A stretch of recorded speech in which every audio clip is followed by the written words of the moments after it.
Hi kids, and welcome to day 9 of Learning the Lord is My Shepherd. Let's just do a quick review of what we've learned so far. So this is Psalm 23, and in verse 1 we learned the Lord is my shepherd, he gives me everything I need. Verse 2, he lets me lay down in green pastures, he leads me beside quiet waters. Verse 3, he gives me new strength, he guides me in the right path for the honor of his name. Verse 4, even though I walk through the darkest valley, I will not be afraid, for you are with me. Your rod and your staff, they comfort me. And now we're into verse 5.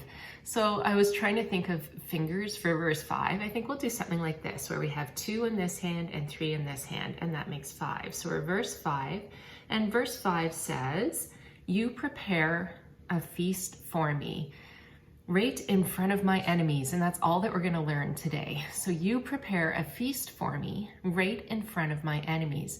And I used to always think that this was a strange verse when I was a kid, because it almost sounds like you're gloating, right? Your enemies are all standing there and you're sitting there and God's giving you a feast. And that doesn't seem right in some ways. But I think what it's saying is that when your enemies are standing around, or when the hard things are happening and you're feeling uncomfortable, often we feel not very hungry. Maybe we feel like we don't want to eat, we feel uncomfortable, we feel scared. And this is saying, even when your enemies are surrounding you, even when bad things are happening, God still provides for us, and he still gives us good things, and we can find those good things when we look for them. So like I was saying, verse 5, so 3 fingers on one hand and 2 on the other.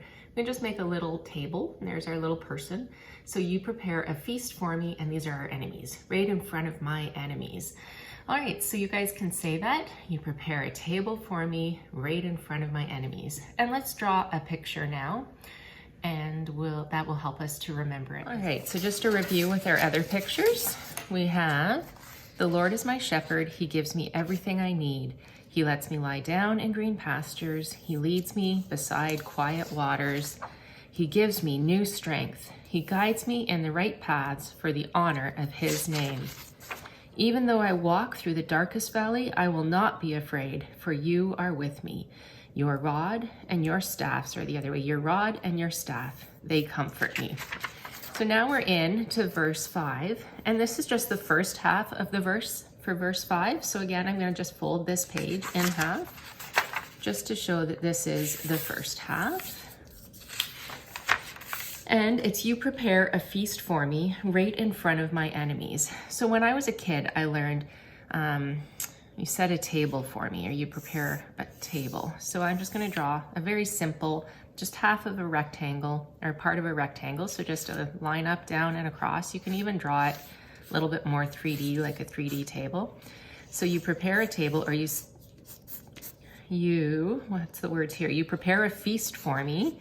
So there we are, sitting at the table, and here's the feast. I'm gonna draw something I love. So put some pizza there. You prepare a feast for me right in front of my enemies. So here's our enemies. And you can give them angry eyes if you want.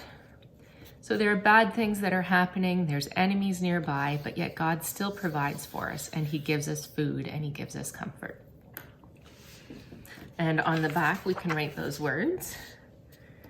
You prepare a feast for me right in front of my enemies. And this is verse 5.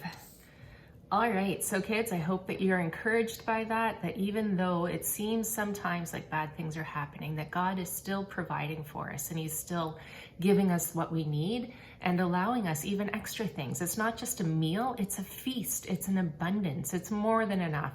And God provides those things for us because of his love for us. And this reminds us again of how the Lord is our shepherd, and he takes care of what we need, and he gives us these things that we need because he loves us and he will never leave us.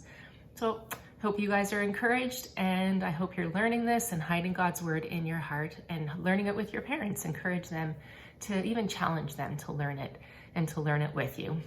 We'll talk to you guys again soon. Bye.